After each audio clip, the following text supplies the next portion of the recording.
औज़ुबिल्लाहिमिनश्शैतानिर्रजीम बिस्मिल्लाहिर्रहमानिर्रहीम। नाज़रीन, इस वक्त इंडियन प्राइम मिनिस्टर मोदी पूरे इंडिया का दौरा कर रहे हैं, सड़कों के ऊपर इजलास कर रहे हैं और पाकिस्तान को गालियां दे रहे हैं। इस वक्त वहां पे सूरत हाल ये है कि उसको बताना पड़ रहा है कि उसने पाकिस्तान के भी कुछ इलाकों को टारगेट किया था। पूरी दुनिया उसका किसी भी तरह का बयानिया एक्सेप्ट करने के लिए तैयार नहीं नजर आ रही, क्योंकि उनके मीडिया ने झूठ ही इतना बोला कि अब उनका सच मानने के लिए भी कोई तैयार नहीं हो रहा। यानी पहले वो कहते थे कि पाकिस्तान को हमने जंग हरा दी, तो दुनिया की हंसी निकल गई इसी बात पे कि पूरी दुनिया में राफेल आपके गिर गए, लोग आपके मारे गए, खौफ और रास आपकी मुल्क आपकी कंट्री के अंदर फैल गया। पाकिस्तान ने इज्जत आपकी तबाह कर दी, पूरी दुनिया में आपकी धज्जियां उड़ गई, आपकी तमाम की तमाम चीजों की। अभी भी आप ये कह रहे हैं कि हम जंग जीत गए, तो फिर उनको ये समझ आई कि भाई ये जंग जीतने वाला जो बयानिया है ये दुनिया ने कभी भी नहीं मानना। तो उन्होंने फिर अब पैंतरा बदला। उन्होंने फिर ये कहना शुरू कर दिया कि अब हमने पाकिस्तान के कुछ इलाकों को टारगेट किया है, और ताकि अवाम जो है हम अपनी अवाम को मुतमिन कर सके, क्योंकि वो जंग जीतने वाला बयानिया तो किसी ने भी एक्सेप्ट नहीं किया। और इनकी बुखलाई हुई शक्लें देख के पूरी दुनिया समझ गई थी कि ये बड़ी बुरी तरह इन्होंने शिकस्त खाई है। और फिर ये आखिर कब तक दुनिया को धोखा दे लेंगे, कितनी देर तक दुनिया को बेवकूफ बना लेंगे। हर कंट्री के पास सैटेलाइट मौजूद है, सैटेलाइट के इमेजेस पूरी दुनिया के अंदर चले गए। हर कंट्री ने देख लिया कि इनके साथ क्या, इनकी पाकिस्तान ने इनकी इज्जत के साथ क्या किया, इनको तबाह बर्बाद करके रख दिया, किसी मुंह दिखाने के काबिल इनको नहीं छोड़ा। तो अब वो सिर्फ धमकियां लगा रहा है, अपनी सड़कों के ऊपर अपनी आवाम को बेवकूफ बना रहा है। और अभी ये न्यूज आ रही थी कि वहां पे जो कर्नल सोफिया हैं, जिनको जंग के अगले दिन इंडिया ने खड़ा किया था कि ये बताने के लिए कि हमने भी पाकिस्तान के कुछ इलाके टारगेट किए थे। और ये कर्नल सोफिया आपको बताते चले कि इसको ये मुसलमान है और एक बीजेपी के एक कट्टर गुंडे जो एमएनए थे, उन्होंने उनका ये बयान आया कि मोदी की देखें कितनी ज्यादा बुद्धि है, कितनी ज्यादा अकल है। उसने पाकिस्तान की बहन को ही पाकिस्तान को जवाब देने के लिए सामने खड़ा कर दिया। हालांकि उस बेवकूफ को ये नहीं पता था कि ये इंडियन है। हाँ, हमारी इस्लामी बहन है, बिल्कुल, इसमें कोई शक नहीं, मगर है तो इंडियन। ये आपकी आर्मी की ही एक कर्नल है। मगर उनकी बातें आप जरा गौर करें, ये आप यहां से अंदाजा लगा सकते हैं कि इस्लाम दुश्मनी इनके अंदर कितनी ज्यादा कूट कूट के भरी गई है। इनको सुबह दोपहर शाम एक ही गोली खिलाई जाती है कि दोबारा एक गजनवी आएगा और वो इंडिया के ऊपर दोबारा हमला करेगा और इंडिया को खत्म करके यहाँ पे दोबारा कब्जा कर लेगा और दोबारा इनके मंदिर गिरा देगा। इनको रात को ख्वाबों में भी गजनवी आता है। इनके चैनलों के ऊपर देख ले गजनवी हाफिज सईद और उसके अलावा पाकिस्तान के चंद लोगों के अब जनरल आसम मुनीर जो है वो तो इनके ख्वाबों में आना शुरू हो गया। वो तो इनके लिए एक डरावना ख्वाब बन गया है इनके। और ये उस कर्नल सोफिया के बारे में कहते थे कि पाकिस्तान की बहन है। अभी हमारी बहन है, हमारी इस्लामी बहन है, मगर बात यह है कि कर्नल आपकी फौज में थी, आपने उसको इसलिए पाकिस्तान के इसलिए बयानात देने के लिए खड़ा किया था, प्रेस कॉन्फ्रेंस में इसलिए खड़ा किया था ताकि वहां के जो मुस्लिम कम्युनिटी है जिसको आपने बहुत ज्यादा रौंद के रखा हुआ है, वो ज्यादा आपके कंट्री के, इंडियन कंट्री के खिलाफ ना हो। इसलिए आपने वहां पे जब आपने देखा कि सिख सारे पाकिस्तान के साथ मिल गए, मुसलमान जो है वो भी उनको आपने इस तरह से उनके ऊपर दहशतगर्दी का इल्जाम लगाना शुरू कर दिया और मुसलमानों को चैनलों के ऊपर गालियां देनी शुरू कर दी। बजाय इसके कि पाकिस्तान को गालियां देते हैं, उन्होंने मुसलमानों को गालियां देनी शुरू कर दी। तो जाहिर बात है जो इंडिया के अंदर मुसलमान रहते हैं वो पाकिस्तानी चाहे ना भी हो, मुसलमान तो वो हैं। इसी वजह से वो कैसे ये बर्दाश्त कर सकते हैं कि आप उनको गालियां देते रहें। तो बात ये थी कि इन्होंने कर्नल सोफिया को अब पिछले दिनों मोदी ने उसको प्रेशराइज किया और उसको कहा कि जब मैं गुजरूं तो आपने मेरे ऊपर फूल फेंकने हैं। तो एक वीडियो आपने देखी जिसके ऊपर पूरी दुनिया में जो है वो इंडिया की और ये मोदी की बेइज्जती हो रही है। इसने वो कर्नल सोफिया जो है वो इसके ऊपर फूल फेंक रही हैं। और अनकरीब ऐसा होगा कि इंडिया में जो भी पायलट जंग जीत के, या फर्ज करें उसने पाकिस्तान का कोई नुकसान किया, वो जब इंडिया में जाएगा तो मोदी जो है वो उसको भी कहेगा कि चलो मेरे ऊपर फूल फेंको। तो ये तो आप यहाँ से इन लोगों की जहनियत चेक कर लें कि जो लोग जंग जीत के आते हैं उनके ऊपर फूल फेंके जाते हैं।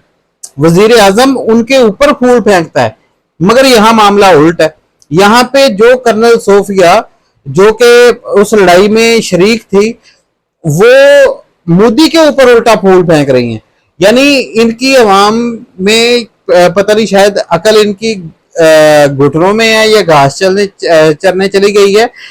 ये आप हालत देखें कि उनकी अवाम इस बात पे भी मुतमिन नजर आ रही है कि हमारे जो वजीर आजम हैं उनके ऊपर फूल फेंके जा रहे हैं और फौजी उनके ऊपर फूल फेंक रहे हैं।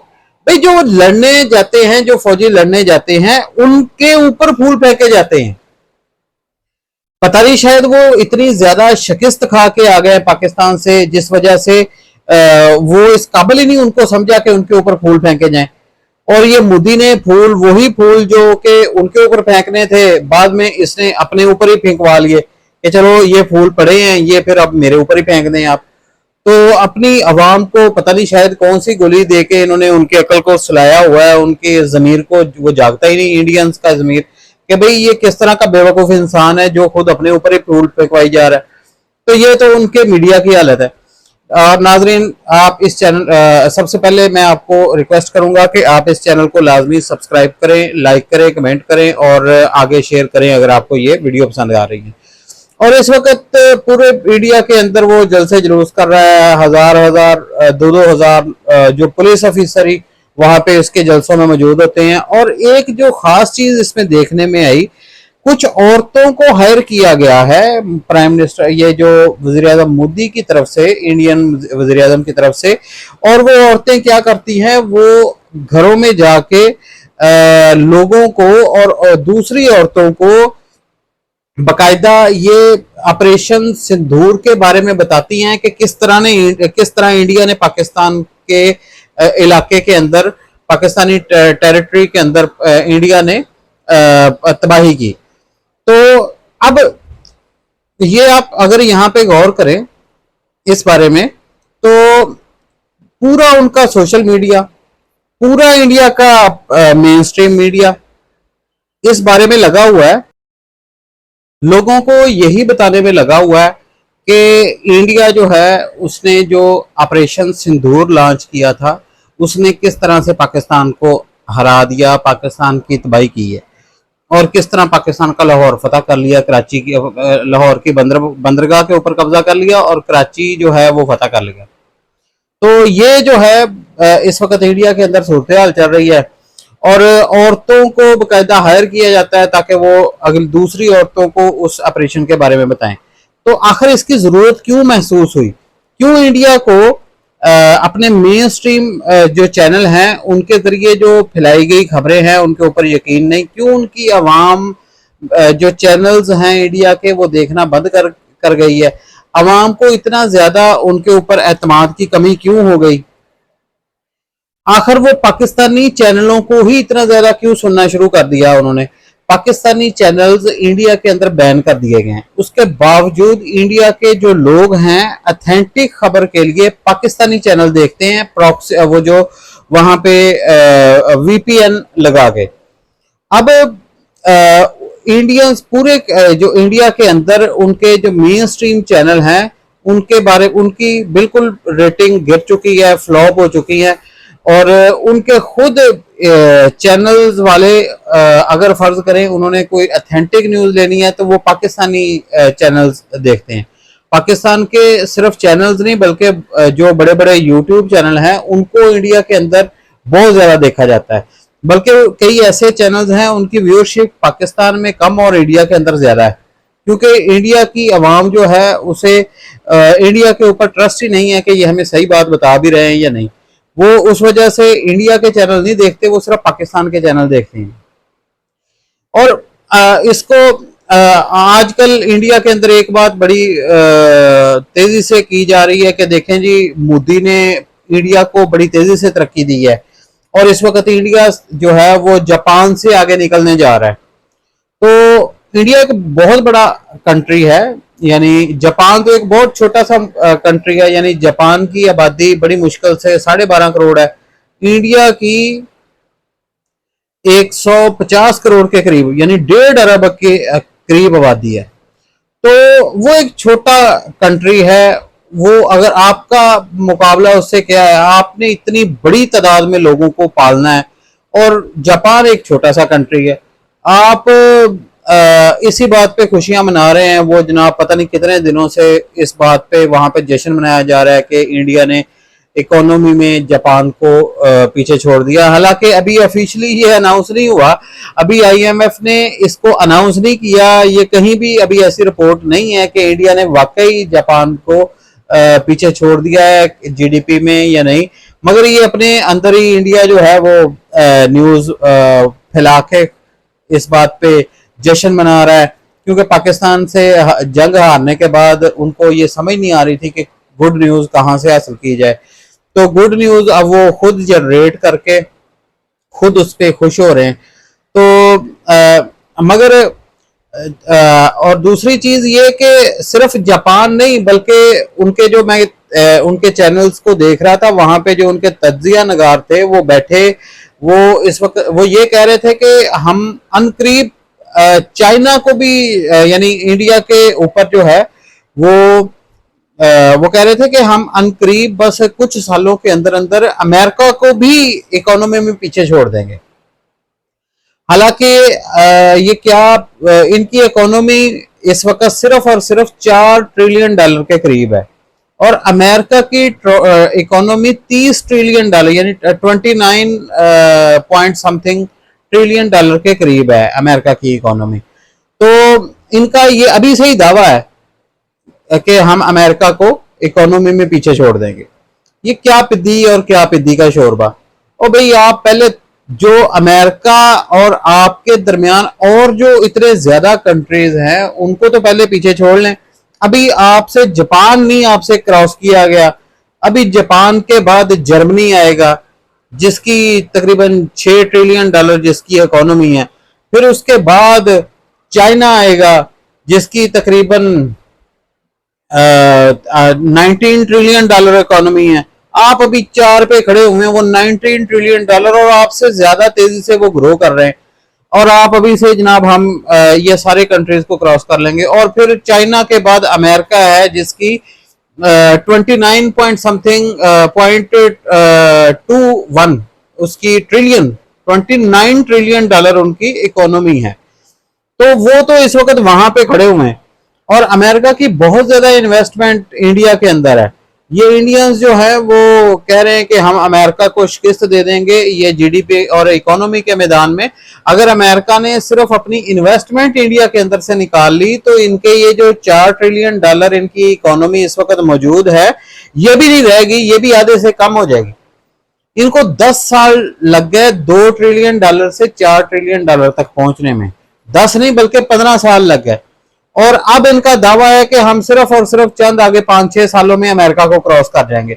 ये इनका एक अजीब सा वो इनके तजिया निगार भी इन्हीं की तरह उनकी अकल घुटनों में ही है। तो वो उसको मैं कहते सुन रहा था, वो कह रहे थे कि इंडिया अनकरीब $55 ट्रिलियन की इकोनॉमी बन जाएगा। वो भी 5 ट्रिलियन की अभी बन नहीं सके आप और $55 ट्रिलियन के ख्वाब देख रहे हैं। ये तो मुझे समझ नहीं आती, ये जिस तरह ये ख्वाबों में पाकिस्तान को जंग हरा देते हैं और इनके फिल्मों के अंदर पाकिस्तान को जंग हरा दी और मीडिया के ऊपर यानी चैनल्स के ऊपर बैठ के पाकिस्तान को जंग हरा दी, और जब रियलिटी में जंग होती है तो भाई इनको जूते ही इतने पड़ते हैं इनके मतलब छितर लितर और वो जनाब इनको इनके साथ वो पाकिस्तान हाशर करता है जो बाद में ये मुंह दिखाने के काबिल नहीं रहते। तो भाई इसी तरह की है इनकी सारी सिचुएशन। और ये मोदी जो है, ये बिहार का इलेक्शन है, वो एक बड़ी रियासत है, काफी ज्यादा उसकी सीटें होती हैं। वो वहां से अगर फर्ज करें ये हार गया तो ये हुकूमत बनाने के काबिल नहीं रहेगा, ये इसकी हुकूमत गिर भी सकती है अगर वहां से क्लीन स्वीप हो गया। तो इस वजह से ये बड़ा जोर मार रहा है कि भाई किसी तरीके से वहां से इलेक्शन जीत जाए। और इनकी बस यही सियासत के इर्द गिर्द ये फिरते रहते हैं और कुछ भी नहीं है पाकिस्तान। और ये कहते हैं पाकिस्तान हमसे बड़ा खौफ खाता है। मेजर गौरव आर्या को मैं सुन रहा था, वो कह रहा था पाकिस्तान हमसे बड़ा खौफ खाता है और कहता पाकिस्तान ये सोचता है कहीं इंडिया हमें खा ना जाए। और भाई आपको हमने क्या खाना है, मुझे लगता है आपने अपने जोर के ऊपर ही गिर जाना है। पाकिस्तानी जब इलेक्शन होते हैं तो यहाँ पे इकोनॉमी की बात होती है, यहाँ पे दूसरे हमारे मसाइल हैं। कभी इंडिया को मुंह नहीं लगाया पाकिस्तान ने, और इंडिया के बारे में कभी अवाम ऐसी पार्टी को पसंद भी नहीं करती जो इंडिया इंडिया करता रहे। और भाई पाकिस्तानी जो है यहाँ पे कई इशू, और आपके जो इंडिया के अंदर इलेक्शन होते हैं आप तो सिर्फ पाकिस्तान के खिलाफ बयान दे के, पाकिस्तान के खिलाफ भौंक के आप वोट लेते हैं। तो आपकी तो टोटल औकात इतनी है सिर्फ। तो भाई बात सीधी सी ये है कि पाकिस्तान आप लोगों से खौफजदा नहीं है, बल्कि आप पाकिस्तान से खौफजदा हैं, गौरी से आप खौफजदा हैं। तो अपना खौफ छुपाने के लिए ये पाकिस्तान के ऊपर इल्जाम लगाते हैं। वो चांकिया डायलॉग में मेजर गौरव आर्या, वो जनाब पता नहीं कहां से मेजर है। अगर इंडियन फौज में इस तरह के मेजर हैं तो फिर खुदा ही हाफिज है, ये तो मरवा के छोड़ेंगे इंडियन फौज को। और आखिरकार फिर इनका मुकद्दर वही शिकस्त तो नहीं है, वही जिल्लत तो नहीं है जो पहले पाकिस्तान ने इनको दी है। तो आप इसी के साथ व्लॉग को ख़त्म करते हैं। शुक्रिया, अस्सलाम वालेकुम।